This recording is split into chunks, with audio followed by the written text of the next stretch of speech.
Good afternoon to our teacher, Ma'am May Antoinette Huelba. Let us introduce ourselves.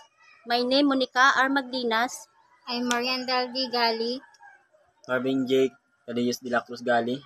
Franklin Nunez Cabrera. I'm Justoni Fialarcon. I'm Jobert Perdes. Eugene Barboleno. William Barneda Romero.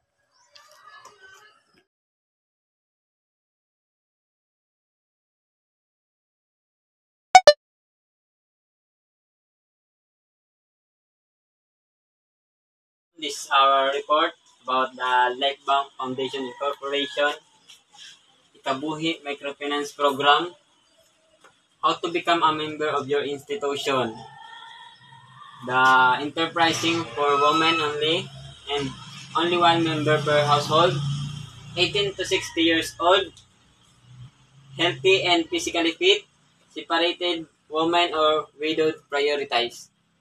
At least 2 years resident of the barangay. And then the last one is student is not allowed.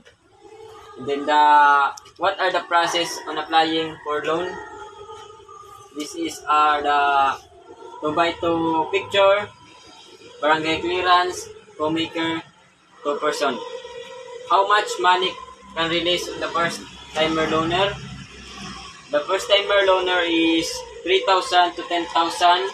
It depends on the CI or client investigation and BI or the background investigation. How much is the interest rate? For example, number of terms, 3,000 in 3 months. The interest rate is 7.5% in 12 weeks. 3,000 times 7.5% is equal to 225. These are the interest rate of 3,000. 225 plus 3,000 is equal to 3,225. This is the full payment.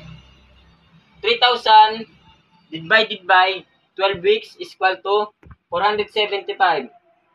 The 475, this is the weekly payment or weekly installment.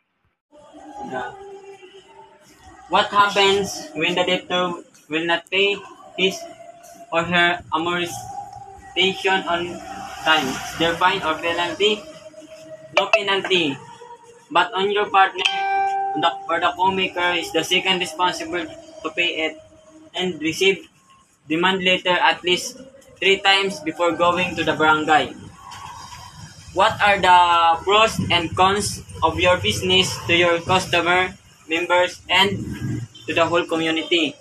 They offer scholarship, insurance, medical mission, relief foods. Their cons, calamity, and those are who are not active members. Thank you.